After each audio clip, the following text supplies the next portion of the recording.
আসসালামু আলাইকুম। আমি মুরসাইন খন্দকার। আজ একটি দরকারি ওষুধ নিয়ে বলবো, এলাইস লোশন। এটা মূলত উকুন দূর করার জন্য অত্যন্ত কার্যকর। এলাইস লোশন স্কয়ার ফার্মাসিউটিক্যালস কোম্পানি উৎপাদিত একটি ওষুধ, যার স্বয়ংক্রিয় উপাদান হচ্ছে ইভারমেকটিন 0.5%, যা মূলত উকুন এবং উকুনের ডিম মেরে ফেলে। ভিডিওতে দেখতে পাচ্ছেন এলাইস লোশন, যার মূল্য 130 টাকা। যে কোনো ফার্মেসিতে কিনতে পারবেন। ব্যবহার করতে হলে প্রথমে মাথার চুল ভালো করে শুকনো রাখতে হবে। তারপর লোশন পুরো টিউব চুলে লাগাতে হবে।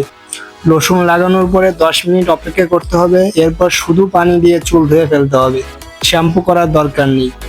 লোশন যেন চোখে না যায়, যদি যায় সঙ্গে সঙ্গে পানি দিয়ে ধুয়ে ফেলতে হবে। মুখে বা কানে লাগাবেন না।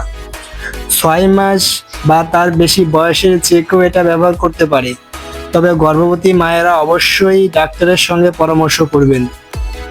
সাধারণত কোনো পার্শ্ব প্রতিক্রিয়া নেই, তবে কারো চুলকানি বা একটু জ্বালা লাগতে পারে। উকুনের সমস্যা হলে এলাইস লোশন খুব ভালো সমাধান। সঠিকভাবে ব্যবহার করলে কাজ করবে। ভিডিও ভালো লাগলে লাইক ও শেয়ার করবেন।